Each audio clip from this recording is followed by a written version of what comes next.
Morning. आज start करते हैं हीप सॉर्ट। ठीक है, हीप सॉर्ट में मैंने लास्ट टाइम को बता दिया था, लास्ट लेक्चर में हीपीफाई क्या होता है, कैसे हीपीफाई करते हैं और हीप सॉर्ट का इम्प्लीमेंटेशन भी बता दिया था। इस बार आज देखते हैं कि किस तरह से हीप सॉर्ट होता है। हीप सॉर्ट में हम लोग यहाँ पर मैक्स यूज कर रहे हैं। ठीक है, मैक्स हीप का यूज करेंगे। ठीक है, तो जैसे कि क्या करते हैं, हीपीफाई का तो मैंने फंक्शन लास्ट उस पर क्लियर ही कर दिया था कि क्या होता है हीपीफाई में। हीपीफाई में अगर कोई भी एक हीप ट्री दे रखा है, सॉरी नॉर्मल ट्री दे रखा है, ठीक है, तो और हमें उसको एज हीपीफाई करना है तो उसके लिए हीपीफाई फंक्शन यूज करते हैं। हीपीफाई का मतलब है उसे मैक्स या मिन हीप में कन्वर्ट करना है। ठीक है, तो यहाँ पर मैक्स यूज कर रहे हैं। मान के चलो जैसे ये 23, 20, 18, 13, 27 ये एक ट्री दिया था। तो यहाँ देखो ये हीप का प्रॉपर्टी फॉलो नहीं कर रहा है, तो इसको कन्वर्ट करते थे हम हीपीफाई का यूज करके हीप ट्री में। तो जब हीप ट्री में कन्वर्ट होगा तो यहाँ पर कुछ इस तरह से हो जाएगा। कैसे होगा वो देख लीजिएगा। पहले इस वाली नोट पे चलेंगे, फिर उसके बाद वहाँ आएंगे। लास्ट वाले लेक्चर में देखिए तो उससे क्लियर हो जाएगा। तो हमने क्या किया, हीपीफाई कर लिया। ठीक, अब हीपीफाई करने के बाद क्या होगा, ठीक, तो पहले हीप सॉर्ट में दो स्टेप वही थे कि n/2 - 1 से लेके ऊपर तक। ठीक है, मतलब n/2 - 1 पहला वो नोड होगा जो नॉन लीफ होगा, यहाँ से लेके स्टार्ट करेंगे और j=0 तक जाएंगे। ठीक है, ठीक, और उसको हीपीफाई करेंगे n/2। ठीक है, यहाँ से फर्स्ट नोड जैसे यहाँ पर 0, 1, 2, 3, 4। ठीक, तो अगर यहाँ n/2 - 1 निकालेंगे तो 5, n=5 है, तो 5/2 - 1 मीन्स 2 - 1, इसका मतलब 1 से लेके स्टार्ट करेंगे और ग्रेटर देन इक्वल्स टू 0 है तब तक चलते जाएंगे। तो 1 पर पहले हीपीफाई करेंगे, फिर 0 पर हीपीफाई करेंगे। ठीक है, और दोनों पॉइंट पे जैसे ही हीपीफाई कर लेंगे तो ये लूप 2 बार चलेगा, पहले 1 के लिए फिर 0 के लिए। तो ये हीपीफाई होके एक मैक्स हीप में कन्वर्ट हो जाएगा। तो जब मैक्स हीप में कन्वर्ट हो गया उसके बाद क्या करेंगे, ठीक, उसके बाद एक j=n-1 से लेके 0 तक जाएंगे। 0 चलते हैं 0 तक कर लेते हैं। ठीक है, वैसे 0 अकेला बचेगा तो वो ऑलरेडी चेंज हो जाएगा। ठीक है, तो उसको जरूरत नहीं है। चलो ग्रेटर देन 0 तक चलेंगे, क्यों चल रहे हैं देख लेते हैं। तो सबसे पहले क्या करेंगे, n-1 का मतलब है ये 4, j=4 होगा, फिर 3 होगा, फिर 2 होगा, फिर 1 होगा। ठीक है, इतनी टाइम चलेगा। तो सबसे पहले j=4 के लिए देखते हैं क्या कह रहा है। ये कह रहा है कि स्वैप A0 एंड AI नहीं, यहाँ पर AJ होगा, सॉरी। ठीक, A0 और AJ को आपस में स्वैप कर दो। तो J का वैल्यू है 4। ठीक है, तो और जो एरे होगा अभी वो क्या होगा, सबसे पहले 27 स्टोर होगा 0th पोजीशन पे, फिर 20 स्टोर होगा, फिर 23 स्टोर होगा, फिर 18 स्टोर होगा, फिर 13 स्टोर होगा। ये भी मैंने लास्ट लेक्चर में बताया था किस तरह से ट्री एरे में स्टोर रहता है। ठीक है, तो इस तरह से स्टोर होगा। इसके बाद देखते हैं, सबसे पहले क्या करेगा, A0 और J का वैल्यू है 4। ठीक है, तो कहेगा कि सबसे पहले और लास्ट वाले एलिमेंट को स्वैप कर दो। तो सबसे लास्ट और सबसे पहले वाले एलिमेंट को स्वैप कर दिया। ठीक,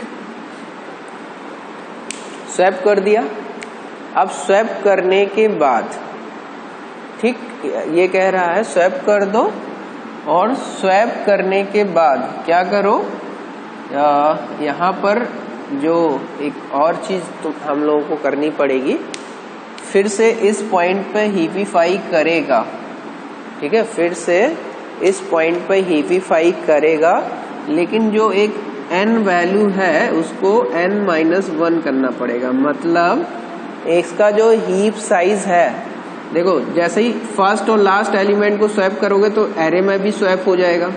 तो ये 13 यहाँ आ जाएगा और 27 यहाँ चला जाएगा, क्योंकि ये कॉल बाई रेफरेंस आ रहा है। तो ये दोनों स्वैप हो गए। ठीक, स्वैप हो गए तो हम क्या करेंगे, इस 27 को हटा देंगे। 27 हट गया तो n = n-1 कर दिया। ठीक है, तो अब n का वैल्यू कितना हो गया, 1 2 3 4 हो गया अब n का वैल्यू। ठीक है, अभी तक n का वैल्यू 5 था, अब n का वैल्यू 4 हो गया। याद रखिएगा ये ग्लोबल रखिएगा ताकि ये चेंज हो जाए, या स्टैटिक कर लीजिएगा। ठीक है, स्टैटिक या ग्लोबल रखने से क्या होगा, ग्लोबल का मतलब है ऑल फंक्शंस में कहीं पर भी चेंज होगा तो n का वैल्यू चेंज हो जाएगा, क्योंकि ये यहाँ पर भी कॉल हो रहा है, यहाँ पर भी कॉल हो रहा है। तो अगर हम इसको ग्लोबल या स्टैटिक नहीं रखेंगे तो ये वाला इस वाले फंक्शन के लिए लोकल वेरिएबल होगा और ये वाला इस वाले फंक्शन के लिए लोकल वेरिएबल होगा। ठीक है, ये याद रखिएगा। तो n का वैल्यू ओवरऑल चेंज करने के लिए हमने n = n-1 कर दिया। तो जैसे ही n-1 हो गया तो अब क्या होगा, ये वाला वैल्यू हट गया, अब ये 4 बचा। ठीक, तो ये वाला नोड हटा देंगे। अब ये 4 नोड बचे, 0 1 2 3 पर स्टोर है। फिर से इस वाले पॉइंट पे हीपिफाई करेंगे तो ये यहाँ पर क्या जाएगा, a दूसरा क्या ले रहा था, n का वैल्यू ले रहा था, n की जगह आ जाएगा अब n-1। ठीक है, ये भी कर सकते हैं।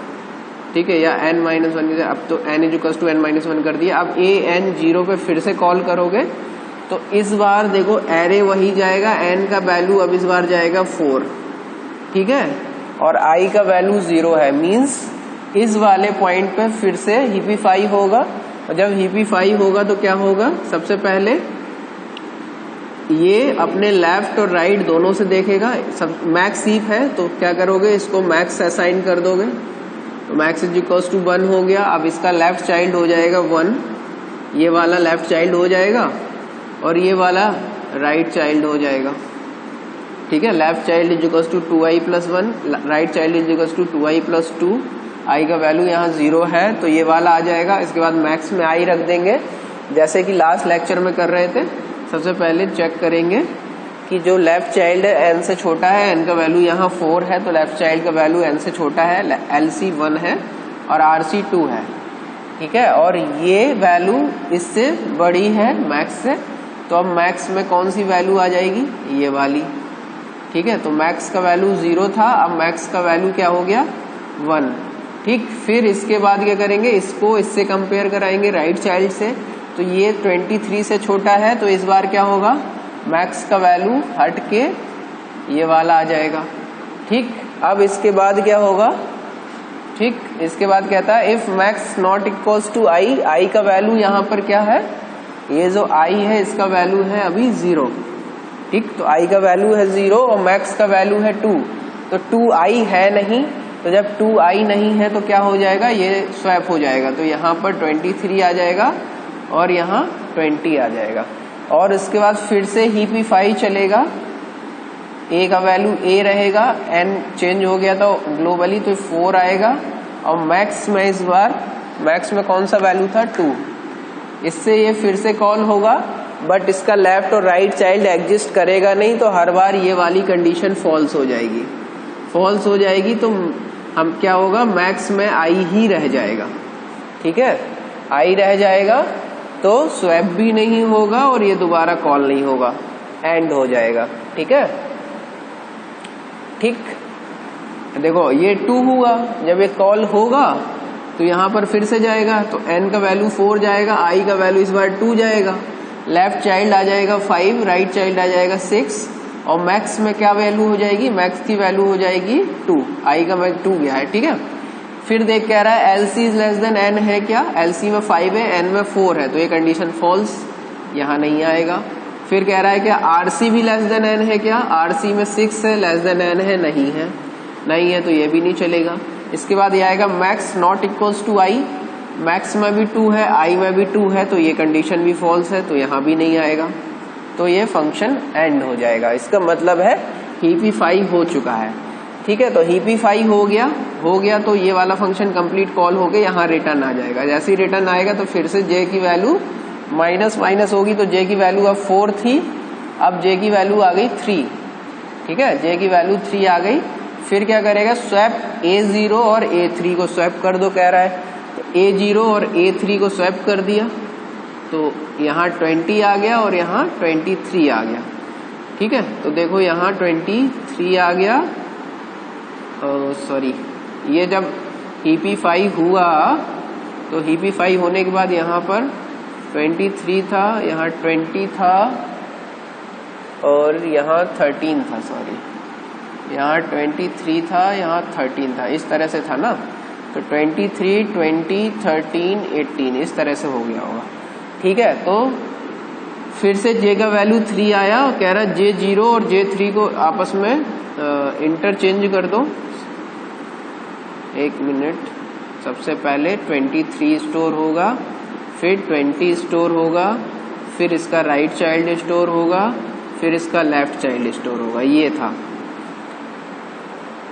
ठीक है, हाँ, अब कह रहा है A0 और A3 को चेंज कर दो, तो A0 में ये है और A3 में ये है, तो 23 और 18 आपस में इंटरचेंज हो जाएंगे, इससे नहीं होगा, सॉरी। ठीक है, तो 23 यहाँ आ गया, 18 यहाँ आ गया। ठीक है, उसके बाद क्या होगा, अब n is equals to n-1 हो जाएगा, तो n का वैल्यू 4 था, n का वैल्यू कितना आ गया 3, तो n का वैल्यू ये भी अब कट गया, मतलब ये सॉल्व हो गया।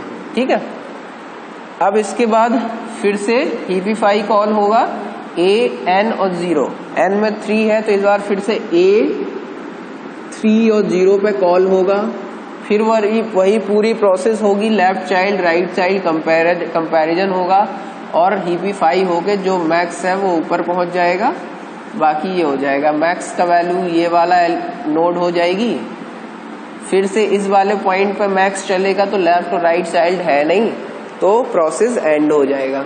ठीक है, तो पूरा का पूरा हीपीफाई हो गया, यहाँ रिटर्न आएगा तो फिर से जे का वैल्यू अब 3 से 2 हो गया तो क्या करेगा, 0 और 2 को आपस में इंटरचेंज कर दो, 0 यहाँ है 2 यहाँ है, तो देखो जब ये हीपीफाई हो चुका होगा तो क्या स्टोर होगा, यहाँ पर 20, 18 और 13 स्टोर होगा। ठीक है, अब इसके बाद ये दोनों इंटरचेंज हो जाएंगे, तो 13 यहाँ आ जाएगा और 20 यहाँ आ जाएगा। ठीक, स्वैप हो गया, n is equals to n-1 means n का वैल्यू अब 2 हो गया और हीपीफाई फिर से कॉल हो रहा है a, n और 0 में। ठीक है, तो n का वैल्यू अब आ गया 2, तो फिर से ये कॉल होगा a, 2 और 0 पर। 0 मतलब इस वाली, जब इंटरचेंज हुआ तो यहाँ 13 आ गया और यहाँ 20 आ गया और ये वाला भी सॉर्ट हो गया, तो ये वाला भी छोड़ देंगे, n का वैल्यू एक और कम कर देंगे। एरे में तो स्टोर रहेगा, बट ये समझाने के लिए बता रहे हैं, अब सिर्फ 2 ही एलिमेंट पे प्रोसेसिंग होगी। ठीक है, उस हीप ट्री में से डिटैच हो जाएंगे एक तरह से। ठीक है, अब n का वैल्यू 2 बचा, 2 हो गया, i में फिर 0 है, तो इस वाली पोजीशन पे फिर से देखना है, तो क्या करेंगे, मैक्स सबसे पहले ये वाला हो जाएगा, फिर इसका लेफ्ट और राइट चाइल्ड का वैल्यू निकालेंगे, तो राइट चाइल्ड एग्जिस्ट करेगा नहीं, तो सिर्फ लेफ्ट और इसमें कंपैरिजन होगा, तो मैक्स में ये आ जाएगा। अब जब मैक्स और i सेम नहीं होगा तो आपस में स्वैप हो जाएंगे, तो 18 यहाँ आ जाएगा, 13 यहाँ आ जाएगा। जैसे यहाँ पर आया उसी हिसाब से ये एरे में भी चेंज हो जाएगा।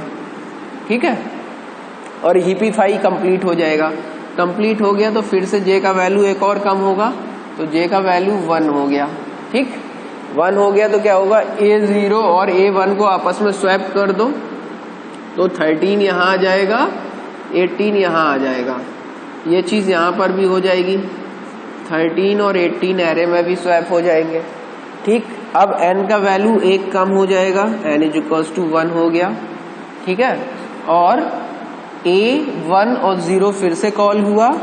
ठीक, n में वैल्यू 1 हो गई, मतलब ये वाला नोड भी डिटैच हो गया, n में सिर्फ अब 1 नोड बचा है।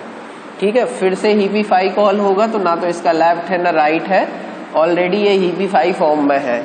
ठीक है, तो जैसे यहाँ रिटर्न क्या आएगा, ठीक, अब देखो 18 भी गया। ठीक, जैसे ही रिटर्न होके आएगा तो j माइनस माइनस होगा, j माइनस माइनस होगा तो j का वैल्यू 0 हो जाएगा। ग्रेटर देन 0 है, नहीं है, तो यहाँ आ जाएगा। देखो एरे सॉर्टेड हो चुका होगा 13, 18, 20, 23, 27।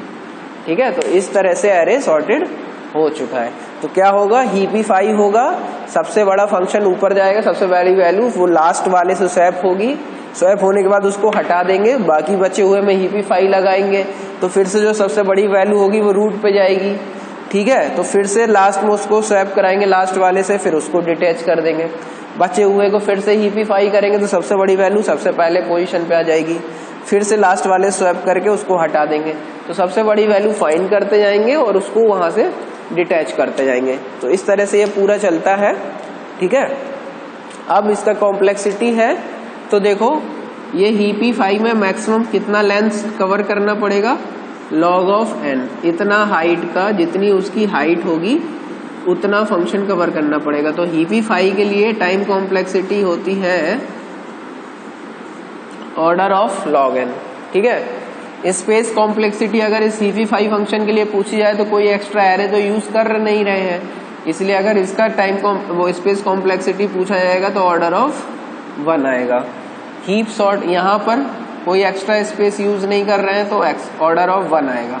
ठीक है, तो इसका कंप्लीट हीप सॉर्ट का भी स्पेस कॉम्प्लेक्सिटी ऑर्डर ऑफ 1 आएगा। दूसरी चीज, हीपीफाई का order of log n time complexity आएगा। हीप बिल्ड करने का मतलब है रैंडम वैल्यू एक होता है हीप विल्ट। ठीक है, मतलब एक हीप ट्री बनाने के लिए अभी ये सिर्फ देख लीजिए कि order of n time complexity लगती है। थोड़ा मैथमेटिक्स यूज है उसमें, तो इतना जरूरी नहीं है कि पूरा एक्सप्लेन करने का या आपको वो रखने का, ये याद कर लीजिए कि ऑर्डर ऑफ n होता है। ठीक है, तो हीप बिल्ड करने के लिए ऑर्डर ऑफ n लगता है, हीपीफाई करने के लिए log n लगता है। ठीक है, तो n नोड्स हैं। ठीक है, ये पहली बार में एक जाएगा, दूसरी बार में दूसरा जाएगा, तीसरी बार में तीसरा जाएगा, तो टोटल कितनी बार ये हीपीफाई फंक्शन चलेगा, n टाइम। ठीक है, तो अगर हीप सॉर्ट का कंप्लीट टाइम कॉम्प्लेक्सिटी निकालेंगे तो आएगा order of n log n। ठीक है, हीप सॉर्ट का, ठीक, मीन्स पहली बार बना, फिर एक नोड निकाल दिया, फिर से हीपीफाई चला n-1 के लिए तो फिर से log n लगेगा, फिर एक नोड और निकाल दिया, फिर से log n लगेगा। तो अगर n नोड्स हैं तो n-1 टाइम हीपीफाई करना पड़ेगा, तो n-1 के मतलब है n log n। ठीक है, n या n-1 टाइम बराबर ही होता। ठीक है, अगर n-1 टाइम मांगोगे तो हो जाएगा n-1 इंटू log n। ठीक है, तो एक हो जाएगा n log n plus log n, तो जो बड़ा वाला टर्म है वो ले लेंगे तो ये order of n log n हो जाएगा। ठीक है, तो इसका टाइम कॉम्प्लेक्सिटी होता है order of n log n। Next turn पे और दूसरी सॉर्टिंग देखेंगे। ठीक है, थैंक यू।